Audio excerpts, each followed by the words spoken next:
Which Halo game should new players try first? Over the years, Luke and I have both spent time trying to get our various friends who haven't experienced Halo into Halo. And with there being 7 main Halo games, there are different options as to where to start. There are different suggestions online and all over the place as to where new players should jump in. But with these suggestions that are posted online, I think a lot of the time players who have different experiences and backgrounds when it comes to gaming, along with different preferences, often get overlooked when a consideration is made for which Halo to jump into for the first time. And most importantly, we think that some players may have an easier time falling in love with the world of Halo if they experience a different approach than maybe what someone on some forum is saying in a post. Matter of fact, we think that if you consider who actually is playing Halo for their first time and what the team composition looks like, you could make a better decision as to how they should be introduced to the franchise and maybe guide them in a way that shows off the things that they would like best about Halo. I think there's a difference if you're showing a group of friends Halo versus if you're telling someone which Halo to experience solo for their first run. So we set up a couple of different scenarios and we wanted to share our opinions and suggestions for where new players should jump in.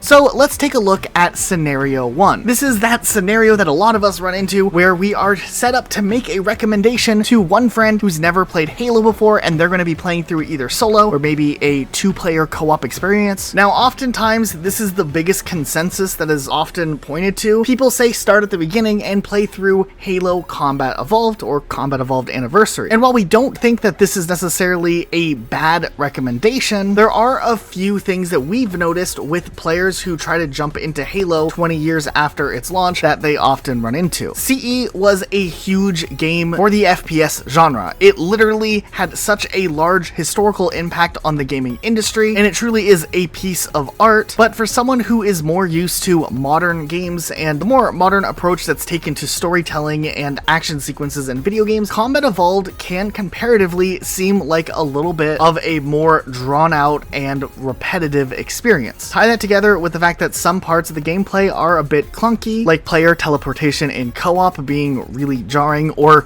the famous warthog killing you at no miles per hour. Hilarious? Yes, and definitely a part of that CE charm? Absolutely. The little quirks like that, along with some levels that are just extremely long, they kind of served as one of the motivators for why we wanted to make this video to begin with. Because on one hand, we do think that the classic Halo experience is a great starting point and should be mandatory not only for every Halo fan, but also just people who play first-person shooters in general. But on the other hand, it doesn't necessarily have that strong first impression that's going to wow people nowadays than what it may have had 20 years ago. So believe it or not, our main suggestion that we give to people jumping into Halo for the first time is to play Combat Evolved, but be willing to take a break and try out some of the other Halo games if the story or the gameplay experience is starting to drag for them on a personal level. I think a new player jumping in and experiencing the Pillar of Autumn and Halo is a really great start, but if they're starting to lose interest on Truth and Reconciliation, it's okay to take a break and maybe actually move on to Halo 2 Anniversary and start there. That way, to some extent, the players have context as to where Halo Combat Evolved started and what Halo built upon to build this entire franchise, but Halo 2 Anniversary really has that updated modern look with amazing, breathtaking visuals in the cutscenes. The remastered graphics not only stay true to the original design, but also just look so damn good. It has a much faster paced storyline, and it has levels that are, in general, a little bit less repetitive, and also, like with what players can do with Halo Combat Evolved Anniversary, being able to switch from old to new graphics on the fly, they can still kind of see what the original gameplay was like. Now, the main negative thing with jumping straight into Halo 2 Anniversary is, yeah, the story might be a little bit confusing, but we still think they should just play through it and just try to absorb what they can and not over question or over try to understand the story in the first playthrough. Things become more clear later on in the Halo games, and if you get the main ideas that green guy in a suit is fighting the aliens, you should start to put together the more intricate details later on easily. Now from there, if the player is trying to get ready for Halo Infinite and whatever story that ends up having, our recommendation is to finish up Halo 2 Anniversary, then go through Halo 3 and actually play Halo 4 before jumping straight on to Halo Infinite. So in recap, doing a little bit of CE, playing through Halo 2, 3, and 4 is maybe this new machete cut to the Halo franchise that can really hook some new players into going back and experiencing Halo for how cool the story really is. Getting to play a little bit of CE still gives players a brief original experience, but by going into Halo 2, they learned the basis for what Halo is about. Characters like Master Chief, Cortana, things like Halo Rings, and the Covenant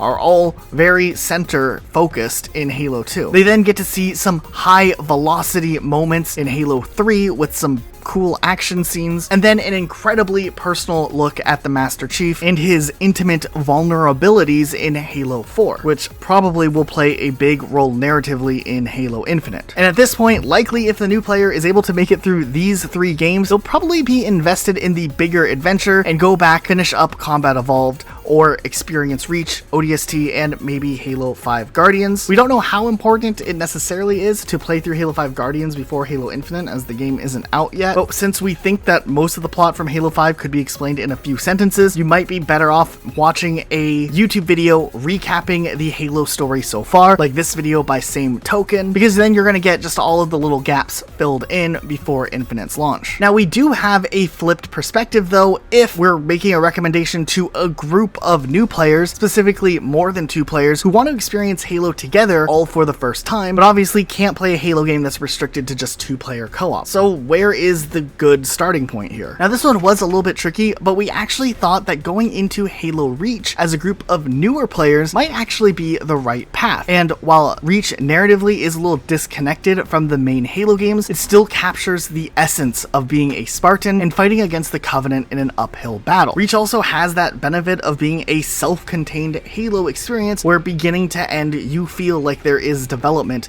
with the narrative and with the characters as things change throughout the story. And plus, in general, this game is just really fun to play 4-player co-op. But then there's this other scenario that we feel like we run into all of the time, and it's when we have friends who are willing to try Halo, especially in Luke and I's case because they know we make videos on Halo, so they're down to try out what game we literally just talk about on YouTube all the time, and they're willing to maybe give it a shot. But these people might not have a whole lot of interest or drive on their own to try the game outside of maybe our own recommendation. This is the day when you are playing with a group of friends that you're trying to convince Halo is fun, and you want to show them why Halo is worth playing and why they should take a closer look at this game series. You want to show them the light of Halo without, like having the Halo rings go off narratively. That was a bad joke. Okay, this one was actually really difficult because Reach was the one that came to mind first, but we do feel like the first levels are a bit slower paced to try to gain the attention of someone who isn't for themselves trying to necessarily fall in love with the series. We really need to find a game that has a strong hook that can just capture players and give them something to be invested in right off the get-go. And of all games, interestingly enough, Luke and I have had actually a little bit of success showing people Halo 3 ODST for their first ever experience. First off, the opening cutscene does an outstanding job at showing the stakes, introducing characters quickly, and they throw some action sequences in there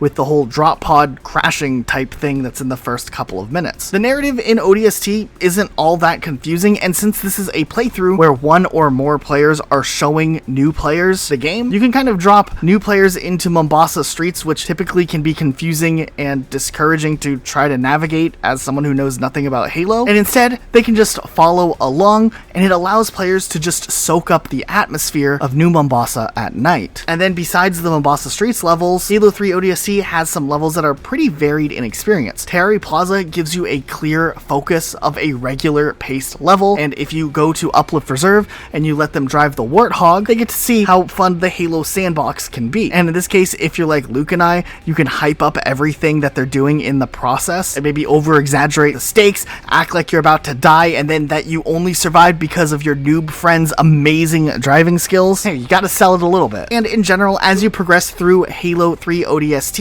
each level is kind of like a short snapshot of some of the experiences you'll see throughout the Halo franchise. The campaign isn't overly long, but since it is self-contained, it just leaves a solid impression on those who typically may be more of the unimpressed type. Now, there was one more scenario that we also did want to include in this video, but it is that quick elevator pitch that you might have with a friend who's never played through Halo before, or has limited experience playing Halo. These type of people might not be interested in playing through a whole campaign, and you have maybe like half an hour or so to tell them why they should try out Halo. And while I had memories of playing Halo CE as a kid and Halo 2 even, it wasn't until I was in high school that I was really getting back into Halo a bit with Halo 3's multiplayer. And it was then when some random dude loaded me into Halo in Halo 3 instead of a multiplayer game. And I have to say, this level is so amazing for showing what the Halo experience can be like. It made me want to go back through and check out just the rest of the Halo campaign. And from there, I really fell in love with the lore and the story of Halo as a whole. There's just something really cool about having this intense battle going up the main tower,